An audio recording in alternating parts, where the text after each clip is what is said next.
Peut-on apprendre à apprendre? Est-on tous égaux face à l'apprentissage? Quelle place faire aux émotions dans tout ça? Comment l'école publique travaille-t-elle main dans la main avec la science pour répondre à ces questions et adapter ses méthodologies?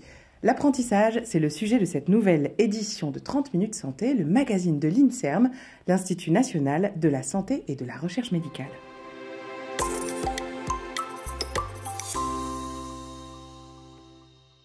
Alors, pour parler apprentissage, aujourd'hui, nous sommes en compagnie de Grégoire Borst. Vous êtes professeur de psychologie, du développement et de neurosciences cognitives de l'éducation à l'université Paris-Cité.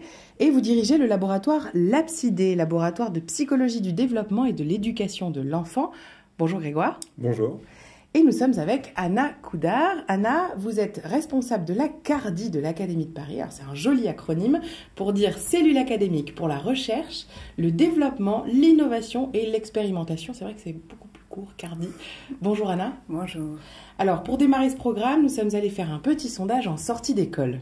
J'apprends avec des flashcards. J'écris sur des cartes et en fait il y a la question à un verso et la réponse de l'autre côté de la carte. Et je me fais réciter. Moi, j'apprends les choses en travaillant beaucoup de fois la même lettre. J'avais du mal en écoutant, du coup je griffonnais beaucoup. Ma technique, moi, c'est d'écrire. J'ai une mémoire très vive, même la maternelle, je me souviens de tout. C'était beaucoup de stress pour moi pendant un moment. Beaucoup de difficultés sur les poésies. Les poésies, en fait, j'apprends paragraphe par paragraphe et après, c'est dans ma tête, quoi. Ça s'imprime, c'est comme si je le lisais, mais sans l'avoir devant moi. Moi, je m'enregistrais sur un radiocassette. Avec une petite voix comme ça, c'est très intéressant. C'était pour mémoriser, je me repassais en boucle, y compris la nuit, et puis après je m'endormais. Réviser juste avant de me coucher, ça m'aidait beaucoup le lendemain, mais c'était un peu étrange vu que c'était le subconscient qui ça rappelait pendant le sommeil. Je lis, après j'essaie de comprendre et si je comprends pas, j'appelle ma mère. On apprend encore des choses et tant mieux, et il faut encore qu'on en apprenne tout le temps, je dirais. Alors voilà qui nous rappelle quelques doux ou moins doux souvenirs d'ailleurs, selon les expériences de chacun. Apprendre, c'est le sujet d'aujourd'hui. Alors, qu'est-ce qu'on appelle l'apprentissage, Grégoire Borst? Est-ce qu'il y a une définition typique du Larousse? L'apprentissage, par définition, ça entraîne un changement et ça entraîne, ou en tout cas ça sous-entend le fait d'acquérir des nouvelles connaissances ou des nouvelles compétences, c'est-à-dire de nouveaux savoir-faire. Alors quand on fait un peu de recherche sur les apprentissages, parce qu'il y en a plusieurs, on tombe assez vite sur une liste de 4 piliers qui sont rapidement définis comme les piliers de l'apprentissage, qui sont l'attention, l'engagement actif, le retour d'informations et la consolidation. Mais en fait, des piliers, il y en a plein d'autres. Oui, il y en a plein d'autres. On peut penser ici à la régulation des émotions. On sait que les émotions sont extrêmement importantes pour les apprentissages. On va en parler d'ailleurs. On va en parler. L'idée de réguler aussi ses stratégies, c'est-à-dire quelles procédures on utilise, dans quel contexte. On sait que c'est des prédicteurs très importants de la réussite scolaire. Donc il ne faut pas simplement finalement résumer l'apprentissage à ces 4 piliers, mais ce qui est important, c'est que finalement ça met la lumière sur l'idée que les apprentissages, c'est sous-tendu par des mécanismes qui sont communs à tout type d'apprentissage scolaire. C'est-à-dire que c'est les mêmes mécanismes qui sont importants, attentionnels, pour qu'on apprenne des mathématiques, du français, de l'histoire-géographie et ou de la physique et de la chimie. Et ça, c'est effectivement quelque chose qui est important à véhiculer aux enseignants et aux élèves, parce que c'est ce qui crée la base de nos stratégies efficaces d'apprentissage. Alors, on me dit qu'il y a d'autres piliers, vous venez de nous dire, il y a les émotions, on va en parler dans un instant, il y a la mémoire, il y a la métacognition, on va en parler aussi. Tout ça, est-ce qu'on comprend la science qu'il y a derrière? Est-ce qu'on sait ce qui se passe dans le cerveau, en fait, à chaque fois? Typiquement, c'est des modifications du fonctionnement et de la structure du cerveau. C'est ce qu'on appelle la neuroplasticité. La neuroplasticité, ça veut dire que notre cerveau n'est pas immuable, sa structure et son fonctionnement ne sont pas immuables, et que tout apprentissage est sous-tendu par des modifications de la structure et du fonctionnement cérébral. Et cette neuroplasticité, c'est ce qui nous permet finalement l'apprentissage. Alors, elle est beaucoup plus importante dans les 20 à 25 premières années de la vie, parce que c'est le temps du développement cérébral, de la croissance et de la maturation cérébrale, et ensuite, elle reste présente. Elle continue, ça ne s'arrête pas, ça ne reste pas figé C'est à 25 ans. ce qui permet l'apprentissage tout au long de la vie, sauf qu'effectivement, cette neuroplasticité, comme elle est moins forte après 20 à 25 ans, les apprentissages demandent plus d'efforts et prennent plus de temps finalement pour l'acquisition des connaissances et des savoir-faire. Alors, tout ça, ça a un enjeu côté classe, Anna, c'est-à-dire que les enseignants, ils doivent aussi connaître ces mécanismes-là pour pouvoir transférer ça aux méthodologies qu'ils emploient en classe. Non, ces piliers qu'on vient de voir, ça se traduit par quoi en classe? Alors évidemment, ça se traduit par tous les gestes pédagogiques que les enseignants mettent en œuvre dans leur classe. Ça va passer par exemple par des questions à intervalles réguliers pour soutenir l'attention des élèves et enclencher le processus de mémorisation. Ça peut passer dans leur programmation annuelle, par exemple en amont. Ils vont penser à des retours réguliers sur des notions vues en classe. C'est ce qu'on appelle les rappels expansés, qui là encore permettent d'enclencher le processus de mémorisation. Ça passe par 1000 choses, par des objectifs clairs, clarifiés, des objectifs d'apprentissage explicites qu'on dit aux élèves. Ça peut passer aussi, par exemple, par des feedbacks réguliers, des retours sur les apprentissages pour que les élèves puissent savoir si leur façon d'apprendre est la bonne et qu'ils puissent adapter justement leur stratégie d'apprentissage, par exemple. Ça passe par des documents qu'on va transmettre, qui sont des documents le plus lisibles possible, le plus accessible. Avec moins d'interférences. Exactement. Pour jouer sur ces histoires d'attention. C'est-à-dire que trop de couleurs, trop de petits dessins, trop de choses, en fait, ça perturbe le message, c'est ça? Exactement. L'idée, c'est vraiment de limiter la surcharge cognitive, de limiter le nombre d'informations inutiles pour que l'élève puisse focaliser son attention sur ce qu'on veut justement qu'il puisse développer comme connaissance ou comme acquisition de compétences. Oui. Apprendre et mémoriser, est-ce que c'est pareil, Grégoire? C'est pareil dans le sens où tout apprentissage est sous-tendu par de la mémorisation, c'est-à-dire que la mémoire, elle joue dans tout type d'apprentissage, y compris pour des apprentissages extrêmement automatisés, notre capacité par exemple à faire du vélo ou autre, c'est sous-tendu par de la mémoire qu'on appelle de la mémoire procédurale. Et c'est aussi ça qu'il faut réussir. Alors, on a pris la perspective enseignant, qu'est-ce qu'il faut faire en termes de gestes professionnels pour s'adapter d'une certaine manière à ces grands mécanismes importants pour les apprentissages. Mais c'est aussi important, et ça c'est dans des démarches plus métacognitives, c'est-à-dire d'apprendre très explicitement aux élèves ce qu'on entend par être attentif, ce qu'on entend par finalement mémoriser pour apprendre, et qu'est-ce qu'on entend effectivement, et quelles sont les stratégies efficaces de ce point de vue-là. C'est-à-dire que sur la mémorisation, par exemple, je prends un exemple parce que je trouve qu'il est assez criant, et puis en plus on l'entendait dans le reportage, sur la question des poésies. On voit bien que la poésie, finalement, on nous enseigne jamais comment la mémoriser. C'est par essai-erreur, on cherche sa propre stratégie. Et il y a une double problématique. La première, c'est que les enseignants pensent que c'est un moyen de développer la mémoire de leurs élèves, ce qui est totalement faux. Et la deuxième chose, c'est que ce qui fonctionne beaucoup mieux, c'est d'enseigner très explicitement des stratégies de mémorisation efficaces. C'est-à-dire, par exemple, la méthode des lieux qu'on connaît depuis l'Antiquité, qui consiste à créer des images mentales et de ranger les informations dans cette image mentale d'un lieu que nous connaissons très bien. Ben ça, c'est enseignable. Et effectivement, ce que notre système éducatif ne fait pas suffisamment aujourd'hui, c'est l'enseignement explicite de ces stratégies efficaces d'apprentissage. Donc plutôt que d'apprendre des poésies, comme ça, juste apprendre ta poésie pour la réciter demain, en fait, il faudrait apprendre des techniques pour apprendre sa poésie. Dans un premier temps, et ensuite, dans un deuxième temps, fixer l'objectif pédagogique de pourquoi on fait apprendre des poésies et réciter aux élèves. C'est-à-dire que si on les fait réciter sans la prosodie, c'est-à-dire sans la musique du langage, ça n'a aucun intérêt. Enfin, il faut être très clair. Ça sert la poésie parce que ça permet de comprendre la musicalité de la langue. Et ensuite, on sait que ça, c'est une compétence qui est extrêmement importante pour la compréhension des textes. Alors, sur les difficultés, justement, on n'est pas tous égaux face aux apprentissages. On voit bien à l'école, dans une même classe, que le niveau, il est rarement homogène. Où se créent ces différences? Est-ce que c'est des facteurs génétiques? Est-ce que c'est des facteurs sociaux, environnementaux? Est-ce que c'est un peu tout ça? C'est un peu tout ça, c'est ça la bonne réponse. C'est que c'est toujours une interaction entre de la variabilité génétique et des contextes qui vont aussi entraîner des mécanismes épigénétiques, c'est-à-dire que l'expression finalement du génome va être différent en fonction des contextes, mais on peut prendre peut-être différents exemples. C'est-à-dire que si on est dans quand on parle de facteurs génétiques, quel type de problème? Globalement, on va parler essentiellement d'enfants qui ont des troubles du neurodéveloppement. Ça veut dire que le cerveau, in utero, avant même la naissance, va se développer un peu différemment chez ces élèves, chez ces enfants que chez d'autres enfants, et ça peut générer des troubles du neurodéveloppement, troubles du spectre autistique, dyscalculie, dyspraxie, dyslexie, qui sont des troubles qui vont être entraînés par le fait que le cerveau fonctionne un peu différemment. Et ces troubles, à 70 à 80% pour certains d'entre eux, sont d'origine génétique. C'est la variabilité génétique qui produit ces troubles, puisque ça va impacter le développement cérébral. Et donc ensuite, les facteurs environnementaux, là on parle de quoi par exemple? On va parler des caractéristiques propres aux environnements dans lesquels se développe l'enfant. Et ici, évidemment, on pense au milieu familial. Et le milieu social d'origine va impacter le développement cérébral. Il faut bien comprendre que ce pourquoi ça impacte les apprentissages, c'est parce que ça impacte le cerveau en développement. Et ça l'impacte très tôt. C'est-à-dire que ça va l'impacter dès pendant la grossesse, mais aussi, évidemment, comme le cerveau se développe en plus de 20 à 25 ans, dans le cadre même des interactions qui s'opèrent dans la famille. Pourquoi ? Parce que finalement, ces familles, elles se caractérisent. Alors, c'est en moyenne, il y a évidemment des familles qui sont très différentes, mais en moyenne, dans les milieux sociaux les plus défavorisés, vous êtes beaucoup plus soumis à du stress chronique, parce qu'en fait, votre environnement, il est stressant en tant que tel. Vous ne savez pas si vous avez des risques de placement dans les familles d'accueil qui sont beaucoup plus importants, des risques aussi de perte de l'emploi chez les parents, donc des risques financiers sur la famille.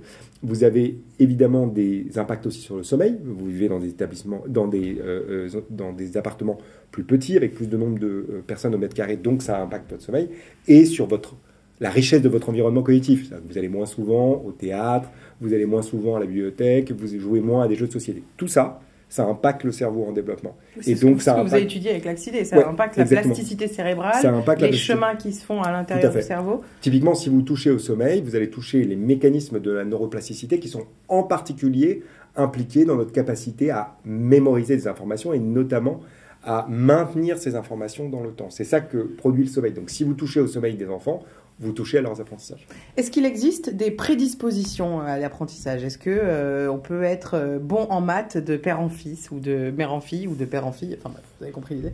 Est-ce que ça existe ou pas du tout ? C'est juste une construction environnementale du coup ? Alors c'est un outil culturel. Et c'est ça qui est important de rappeler. C'est-à-dire que les mathématiques, c'est un outil que la culture à créer et qu'on transmet à l'école. Donc il n'y a pas d'héritabilité en soi des capacités mathématiques. Ensuite, il y a quand même de la variabilité génétique qui explique, d'une certaine manière, une partie de la variabilité qu'on observe dans certaines compétences qui sont importantes pour les mathématiques. Mais il ne faudrait pas laisser croire, finalement, aux élèves, aux enfants et ou à leurs parents qu'il y a un gène des mathématiques qui fait qu'on est bon ou pas en maths, ou qu'on est prédisposé à être bon ou pas en maths. Et sinon, en fait, ça écroule quelque chose de fondamental dans notre système éducatif, qui est le principe d'éducabilité. C'est-à-dire que sur quoi repose notre système éducatif ? C'est l'idée que vous pouvez partir de n'importe où. L'enjeu, c'est qu'on puisse vous faire progresser.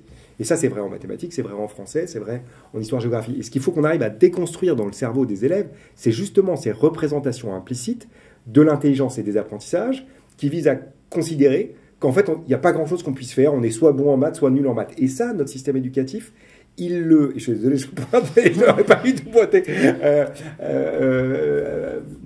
vers Anna, parce qu'en fait, évidemment, c'est pas ce que Anna pense, mais elle catégorise très vite entre ceux qui seraient littéraires et ceux qui seraient mathématiques. Mais ça n'a aucun sens de penser comme ça. Justement, là-dessus, sur les mathématiques, vous avez une de vos doctorantes à l'ACCID qui travaille sur le paramètre genre dans tout ça. On entend souvent que les garçons sont meilleurs que les filles en maths.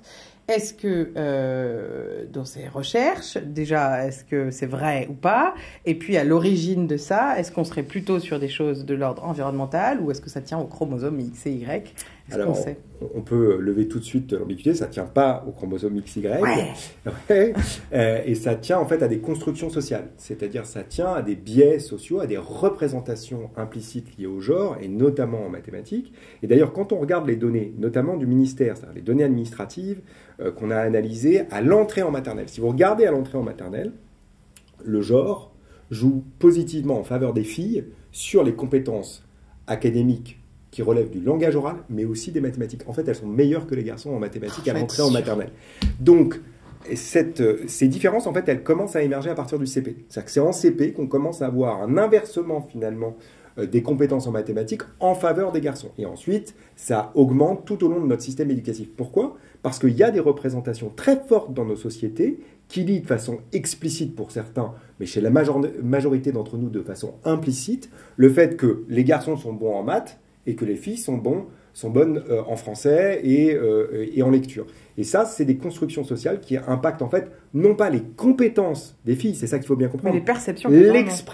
L'expression de leurs compétences, notamment dans les évaluations.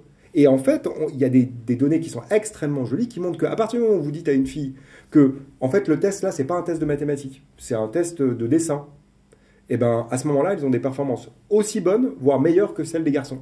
De la même manière, si c'est pas un prof de maths qui leur donne l'évaluation, mais une prof de maths, elles ont des performances qui sont similaires à celles des garçons. Donc on voit bien que c'est purement une construction sociale, ça n'a rien à voir avec la compétence réelle des filles et des garçons. Comment est-ce qu'on essaye de lisser ça? Est-ce qu'il y a eu déjà dans les dernières années vraiment un changement de méthodologie, de l'approche à l'éducation, au rapport à ces élèves qui ont des niveaux différents? Alors déjà, ce que je voudrais dire, c'est qu'on ne s'adapte pas au niveau de chacun. En fait, on a des objectifs ambitieux pour tous les élèves. Ça, c'est la première chose. Et puis ensuite, effectivement, pour lisser ces inégalités, pour réduire les inégalités, en fait, ce qu'il faut faire, c'est lever tous les implicites. En fait, les recherches nous montrent que plus les exigences scolaires sont implicites et plus on creuse les inégalités.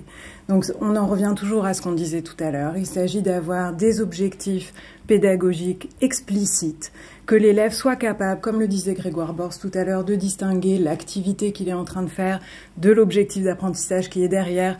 Voilà, tout à l'heure on prenait l'exemple de la poésie, mais c'est valable pour une carte. Quand un élève vous dit ce matin, j'ai colorié une carte. En fait, ce qui est intéressant, c'est l'objectif d'apprentissage qui est derrière, qui est évidemment un objectif de géographie. Voilà. Donc ça, c'est important. Ensuite, pour lisser les inégalités, on va essayer de les réduire effectivement au maximum. Et on a des techniques, on a des stratégies pédagogiques qui sont efficaces, qui ont fait leurs preuves. Ça va être des enseignants qui vont mettre, comme on dit, un haut-parleur sur leurs pensées, qui vont montrer comment eux ils font pour dérouler leur raisonnement, par exemple. Et comme ça, l'élève va pouvoir se l'approprier. On peut demander aussi à un élève, à la fin de la séance, qu'est-ce qu'il a retenu et comment il l'a retenu. Et quand un élève entend de la bouche d'un de ses camarades ce qui se passe dans sa tête, il peut se dire, tiens, oui, moi aussi, je vais essayer. Je n'avais pas pensé à prendre ce chemin-là, je vais tester. Donc voilà, on a des possibilités comme ça de réduire les inégalités. Et ce qui est important, et je pense que ça, on doit le faire encore davantage à l'école, c'est que les élèves puissent se tester régulièrement et qu'ils puissent se positionner sur leur propre courbe d'apprentissage et pas forcément les uns par rapport aux autres. Comme ça, ils peuvent adapter leur stratégie d'apprentissage. Ils sont mis ainsi en situation de réussite, palier par palier. Et on sait, et je pense que Rebecca Chanclan le dira par la suite, qu'un élève justement qui est mis en situation de réussite aura davantage envie de s'engager dans les apprentissages et il va se projeter dans un autre objectif d'apprentissage. Alors justement, transition parfaite, l'une des pistes qu'explore la science et l'éducation nationale pour lisser ces différences et aussi pour accompagner au mieux les petits et les grands dans leurs apprentissages, c'est le bien-être à l'école et plus précisément apprendre la gestion des émotions. On en parle tout de suite avec Rebecca Chanclan, professeure en psychologie du développement du département de psychologie du développement, de l'éducation et des vulnérabilités, le PsyDev.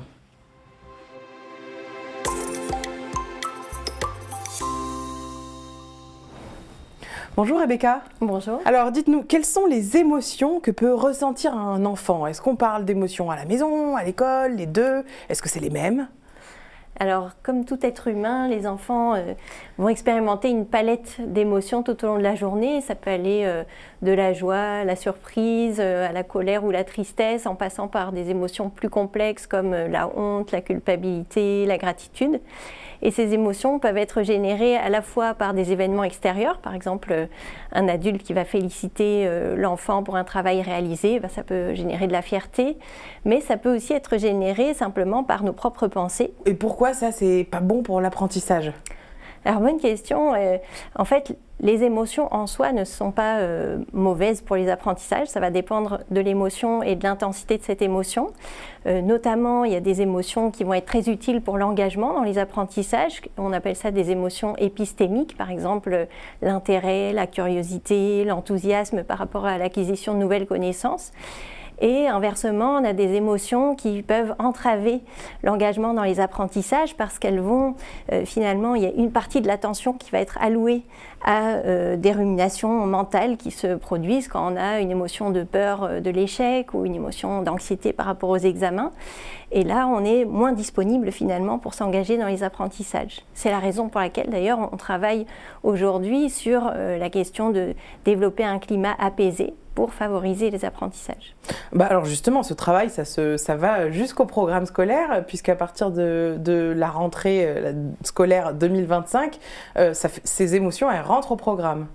Alors tout à fait, ça fait partie aujourd'hui des priorités. Il y a une sorte de prise de conscience finalement du rôle essentiel que jouent les émotions dans les apprentissages, soit de manière constructive, soit au contraire de façon délétère. Donc de l'intérêt de prendre en compte les émotions et de développer des compétences de régulation de ces émotions, c'est-à-dire aider les élèves à pouvoir réguler, diminuer l'intensité d'une émotion trop forte qui va perturber les apprentissages. Et donc il y a plusieurs façons finalement de pouvoir développer ces compétences dans le contexte scolaire. Une première façon qui est proposée par l'Éducation nationale, c'est d'avoir des activités vraiment dédiées au développement de ces compétences avec un apprentissage explicite, et on peut le retrouver notamment à travers un certain nombre d'activités qui sont proposées dans le kit empathie et compétences psychosociales qui est accessible sur le site de Canopé. Et une autre façon de développer ces compétences, c'est vraiment en intégrant le développement des compétences qu'on appelle psychosociales, dont les compétences émotionnelles font partie, dans des séquences pédagogiques disciplinaires, où par exemple, si on utilise des méthodes pédagogiques comme le travail collaboratif, on va être amené à mieux pouvoir apprendre à exprimer finalement ses propres besoins, pouvoir écouter l'autre, pouvoir développer des compétences de coopération. Donc ces méthodes pédagogiques vont contribuer aussi au développement des compétences psychosociales. Alors ça se joue, on va voir quelles sont ces compétences dans une seconde, et ça se joue à tous les âges. Au programme, c'est jusqu'au collège, si je ne m'abuse, mais on peut continuer à apprendre toute notre vie finalement, cette gestion des émotions. Tout à fait, il n'y a pas d'âge pour progresser, hein. On peut apprendre à tous les âges de la vie. Alors plus on commence tôt, mieux c'est pour les apprentissages, hein, puisque lorsqu'on développe les compétences émotionnelles, notamment en école maternelle, on observe de meilleures réussites à la fois au niveau des mathématiques, du français, en école élémentaire. Donc il y a un certain nombre de travaux, notamment des travaux d'Édouard Jantas de l'Université de Genève, qui montrent l'effet simplement d'apprendre à mieux identifier ses émotions, comprendre qu'est-ce qui suscite ce type d'émotions et comment on peut les réguler avec des techniques toutes simples.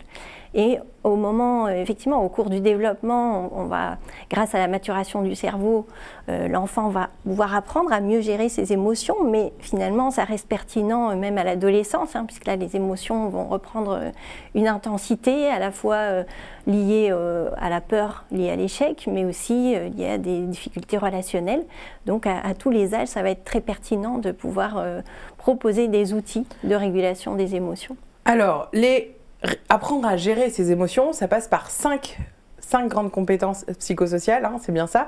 Quelles sont-elles ? Parmi les compétences psychosociales, il y a plusieurs grandes catégories. Il y a des compétences d'ordre cognitif qui concernent le fait d'identifier ses compétences, ses ressources, ses valeurs, les buts en direction desquels on souhaite avancer. Il y a les compétences émotionnelles que je vais détailler juste après, et puis les compétences sociales qui comprennent la communication, la capacité à gérer des conflits relationnels, à demander de l'aide. Donc dans les compétences émotionnelles, pour pouvoir développer cette compétence clé qui est la régulation des émotions, on peut passer par plusieurs étapes. Une première compétence émotionnelle consiste à apprendre à identifier ses émotions, c'est-à-dire pouvoir nommer, à développer finalement tout un vocabulaire pour identifier mieux ce qui se passe à l'intérieur de soi. Donc c'est ce qu'on fait notamment dès la maternelle, c'est ce que peuvent faire les parents aussi à la maison, hein, pouvoir prendre du temps pour nommer, nuancer les différentes émotions qu'on peut éprouver. Deuxième compétence, c'est la capacité à comprendre ses émotions, c'est-à-dire qu'est-ce qui peut susciter telle ou telle émotion, quel peut être le besoin auquel on n'a pas répondu, qui a généré cette émotion. Voilà. Pourquoi finalement ? Exactement, qui va permettre soit d'en parler, donc d'exprimer ses émotions pour rechercher de l'aide, soit d'agir directement sur la situation si on voit qu'il y a une émotion difficile et que ça nécessite de modifier des aspects de la situation. Troisième compétence, c'est le fait d'exprimer les émotions de façon constructive, c'est-à-dire de façon entendable, pour que d'autres puissent nous aider à améliorer la situation. Si on l'exprime d'une manière destructrice, eh bien en fait on va empirer la situation et on va augmenter la quantité et l'intensité d'émotions difficiles. Pour ça, on a besoin de la quatrième compétence qui est la plus importante en fait, à la fois pour les apprentissages, mais aussi en termes de santé mentale et de bien-être par la suite. C'est la capacité à réguler les émotions. Donc à la fois pouvoir augmenter la présence et l'intensité d'émotions positives comme l'intérêt, la curiosité, l'enthousiasme pour les apprentissages, et diminuer l'intensité de certaines émotions qui vont entraver notre possibilité d'agir de façon constructive dans les situations. Et la dernière compétence qui va aussi permettre d'agir sur les situations de façon constructive, c'est utiliser ces émotions pour prendre des décisions plus éclairées.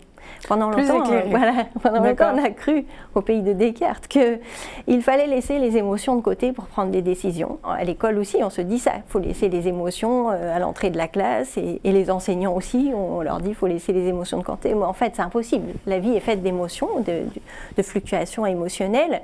Donc l'idée, c'est plutôt d'apprendre à apprivoiser ces émotions, d'être en mesure d'écouter, un peu comme si c'était des messagers qui nous indiquaient, tiens, là, il y a peut-être quelque chose qui nécessite une adaptation, ou au contraire, là, ça semble très constructif, on peut continuer là-dedans.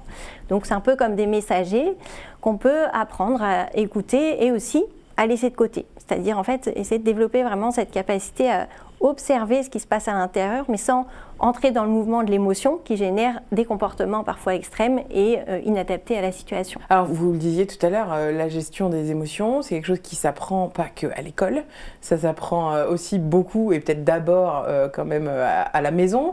Est-ce qu'il y a, parmi les outils que vous évoquiez tout à l'heure, des outils très pratiques comme ça qu'on pourrait donner aux parents, peut-être qui nous regardent, pour vraiment aider à gérer ces émotions ?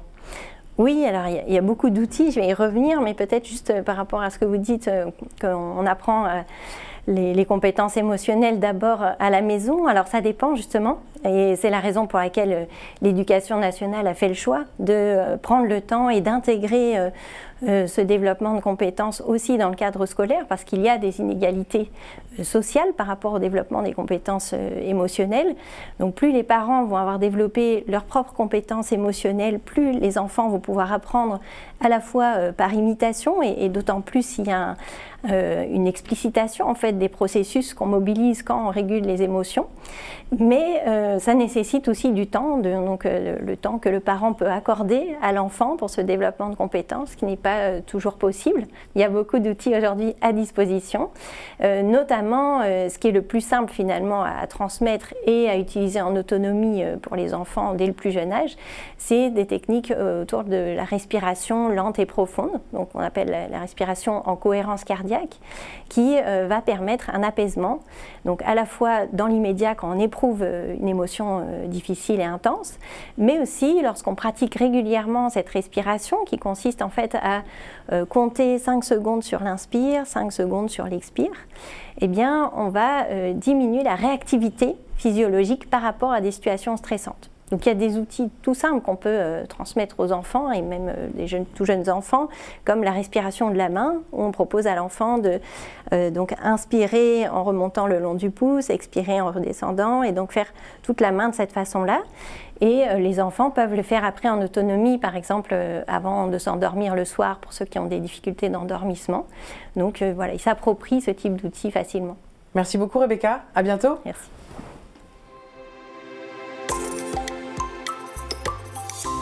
Alors, nous allons maintenant parler de la science dans les classes. Comment la science sort des labos pour arriver jusque dans les classes. Anna Coudard, ce lien, ça fait partie de votre travail de Cardi. Comment ça se passe ?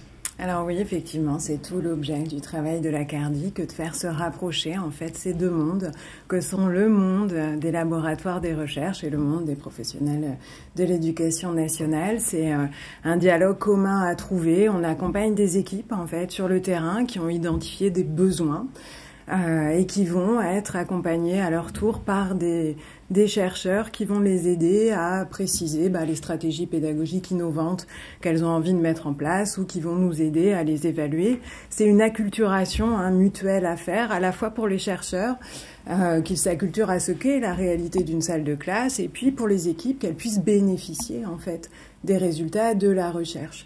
C'est un dialogue très précieux pour faire évoluer les gestes professionnels notamment.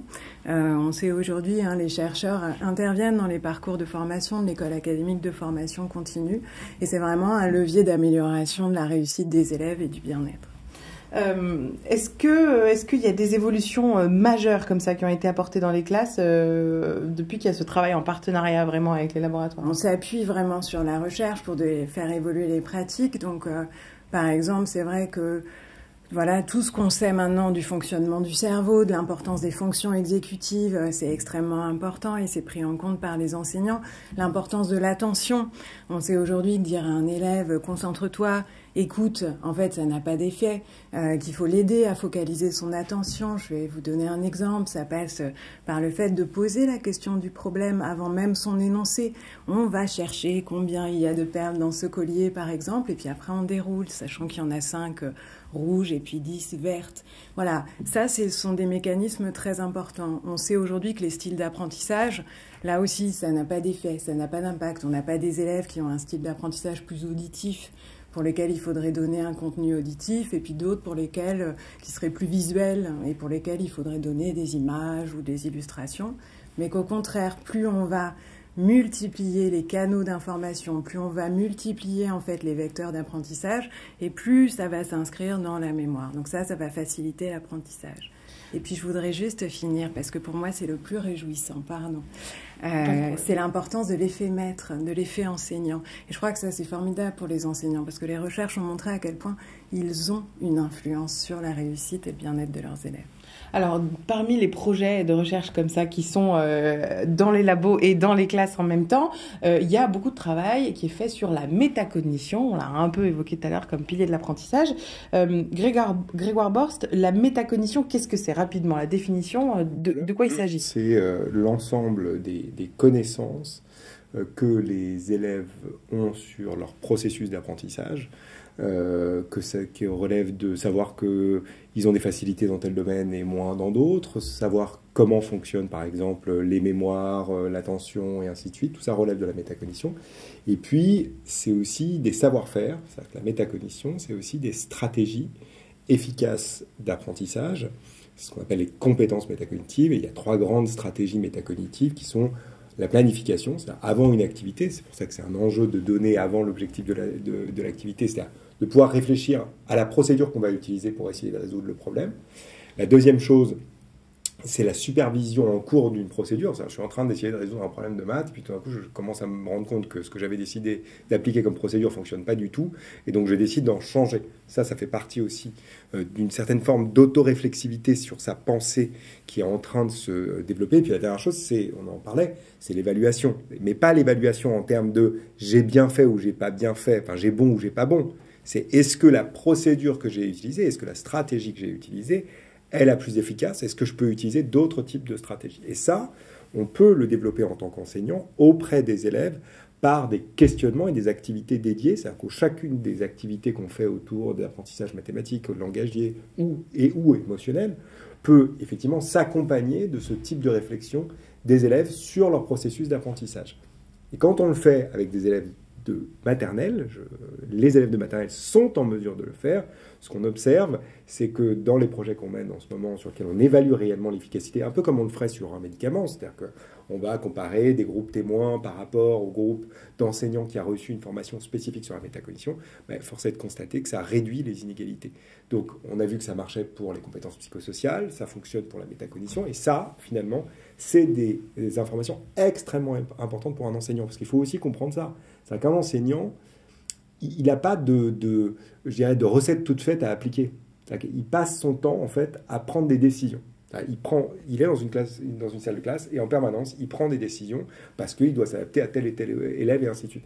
Et donc, le véritable enjeu, c'est qu'il soit capable de prendre des décisions, on en parlait tout à l'heure aussi, finalement éclairées, c'est-à-dire éclairées par un certain nombre de résultats observés dans la salle de classe. Et j'en reviens, il faut que ces résultats ils partent de la salle de classe, parce que sinon, évidemment, un résultat de laboratoire, vous ne l'appliquez pas directement dans une séquence pédagogique en classe. Alors, sur la métacognition, justement, comprendre comment et pourquoi on apprend, devenir un peu acteur, finalement, de son propre apprentissage, ça se fait de plus en plus, on l'a dit, et on est allé voir ça de plus près dans une classe de CE1 à Paris.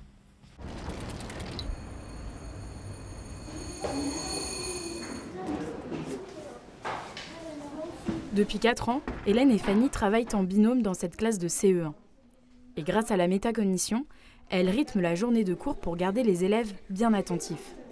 La métacognition, c'est quand même assez large et finalement, c'est pas un enseignement, c'est plusieurs moments dans la journée où on va effectivement être là pour eux, pour leur dire qu'on est là pour apprendre, parce qu'on est tous dotés d'un cerveau et qu'on a tous besoin effectivement de le muscler. Quand on refait tous les rappels là, sur quel atelier on a fait, on va chercher dans sa mémoire. Elles sont quelque part dans leur cerveau puisqu'on les a déjà vues. C'est juste qu'il faut qu'ils arrivent à aller les chercher.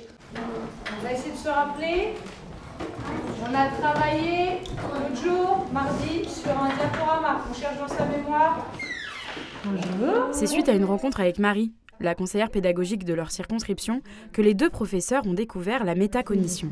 Ils ne vont pas parler, ils ne vont pas y aller, mais après, non, ça a été... Si on propose à des enseignants des outils pour leur permettre d'avoir des élèves en réussite, des élèves du coup qui sont contents de venir à l'école, qui ont envie d'apprendre, je crois que tous les enseignants seront partants pour ces dispositifs en lien avec la métacognition. La métacognition se parsème au quotidien dans les classes, via les professeurs, et elle s'ajoute aux méthodes traditionnelles. L'apprentissage de la tape, par exemple, ça ne va pas se limiter à la récitation comme une comptine. On va obliger l'élève à jouer sur les différents calculs dans une table. Par exemple, on va dire 4 x 3, ça fait 12, mais combien de fois j'ai 3 dans 12 ? La recherche, en fait, et notamment les avancées en imagerie médicale, permettent vraiment de savoir comment le cerveau fonctionne quand il apprend et de le transmettre aux élèves. Ça permet d'avoir un enseignement plus efficace. Cette nouvelle méthode d'apprentissage peut aider à réduire les écarts de niveau entre les élèves et éviter les décrochages. Les élèves qui sont en difficulté, souvent ils ont l'impression que les autres ils sont forts et que c'est comme ça et qu'ils sont... Alors qu'en fait c'est leur expliquer que on a tous le même cerveau à la base et que du coup c'est en travaillant comme un sportif. Le footballeur il s'entraîne tous les jours et c'est un peu pareil. En fait on apprend petit à petit et on progresse tous à notre vitesse certes, mais on avance tous ensemble. Je suis prête à me concentrer. Les mots doivent venir dans la tête. Exactement dans la tête. Ils doivent venir apparaître.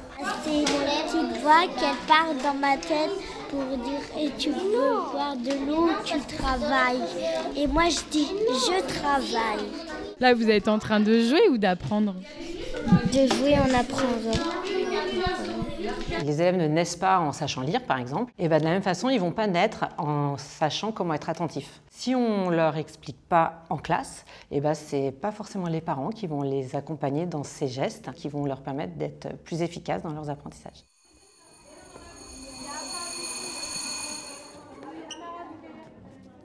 Alors, Grégoire, la métacognition, ça peut se faire à la maison aussi ? Ça peut se faire à la maison, et on a notamment montré dans un projet de recherche qu'on mène avec Sciences Po et Dauphine, où on montrait justement que différents types de pratiques parentales vont jouer sur le développement de ces capacités métacognitives. On va prendre un exemple très simple qui va parler à tout le monde.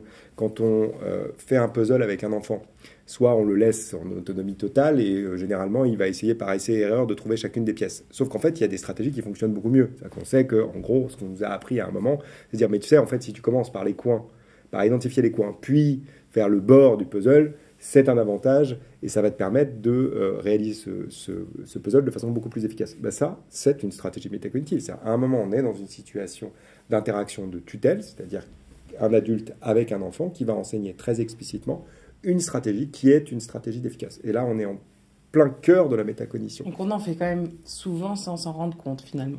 On en fait souvent sans s'en rendre compte, mais on peut le faire de façon évidemment beaucoup plus systématique et on le fait un peu plus dans les familles les plus favorisées parce qu'on a plus de temps et qu'on pédagogise beaucoup plus la vie quotidienne. Ça veut dire quoi? Ça veut dire que chaque situation est une situation dans laquelle on va poser des questions plus sur les nombres, les mathématiques. On va lui dire mais t'es sûr, tu utilises vraiment la bonne stratégie pour réussir à faire ça? Et tout ça, ça développe les capacités métacognitives des élèves. D'où l'enjeu pour l'école de réduire ces inégalités, parce qu'encore une fois, la métacognition, comme les émotions, c'est très prédictif de la réussite scolaire. D'accord. Merci beaucoup. Merci à vous deux pour vos réponses. Notre émission touche désormais à sa fin. Donc, merci Anna Coudard et Grégoire Borst. On a beaucoup appris avec vous aujourd'hui. Merci à Rebecca Chanclan de nous avoir appris aussi beaucoup de choses sur le rôle de nos émotions. Merci à vous de nous avoir suivis pour cette nouvelle édition de 30 minutes santé. Merci à Samia Saya à l'initiative de cette émission et à l'INSERM. Merci à Guillaume Pérez aux manettes à la réalisation et merci à toute l'équipe de la Jolie Prod pour la préparation de cette émission. À bientôt.